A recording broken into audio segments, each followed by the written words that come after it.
Realme and Oppo screen lock setting. नमस्कार दोस्तों, स्वागत है आप सभी का तिकराज यूट्यूब चैनल पर। तो दोस्तों आज के इस वीडियो पर मैं आपको बताऊंगा कि कैसे आप जो है स्क्रीन लॉक सेटिंग सेट कर सकते हैं।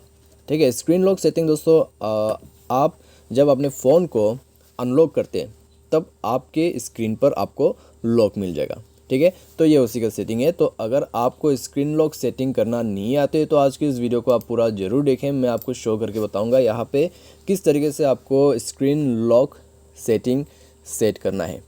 ठीक है, और दोस्तों वीडियो शुरू करने से पहले अगर आपने अभी तक चैनल को सब्सक्राइब नहीं कर रखा है तो सब्सक्राइब करते हुए बेल आइकन को क्लिक जरूर करें। अगर आपको ऑनलाइन पैसा कमाना है तो उसके लिए वीडियो डिस्क्रिप्शन पर आपको लिंक भी मिल जाएगा।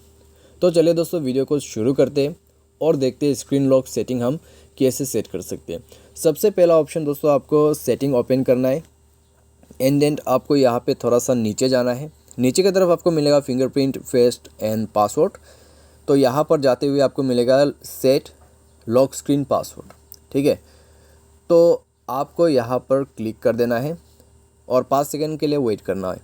तो 5 सेकंड वेट करने के बाद आपको मिलेगा कंटिन्यू का ऑप्शन। तो कंटिन्यू पर जाए और अगर आपको पासवर्ड यूज़ करना है तो पहला इंटरफेस में आपको पासवर्ड ऐड करने का ऑप्शन दिया जाएगा। अगर आपको पैटर्न वगैरह यूज़ करना है तो यूज़ ए डिफरेंट पासवर्ड लिखा हुआ है, तो आप उसमें चेकआउट कर सकते हैं। ठीक है, तो यहाँ पर मैंने ऐड कर दिया है। तो 2 बार आपको पासवर्ड ऐड करना होगा एंड देन आपको ऐड कर देना है।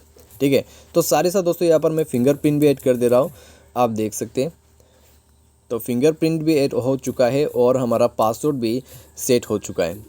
ठीक है, तो उसके बाद आपको कंटिन्यू कर देना है और उसके बाद आप देखें यहाँ पर पासवर्ड जो है वो ऑन हो चुका है। अभी आपका स्क्रीन लॉक में आपको पासवर्ड मिलेगा। जो भी पासवर्ड आपने सेट किया है वो ही आप पासवर्ड को यूज़ करें अपने स्क्रीन को अनलॉक करने के लिए। ठीक है, तो ये है आपका स्क्रीन लॉक सेटिंग। उम्मीद करते दोस्तों आपको ये वीडियो पसंद आया होगा। Thanks for watching.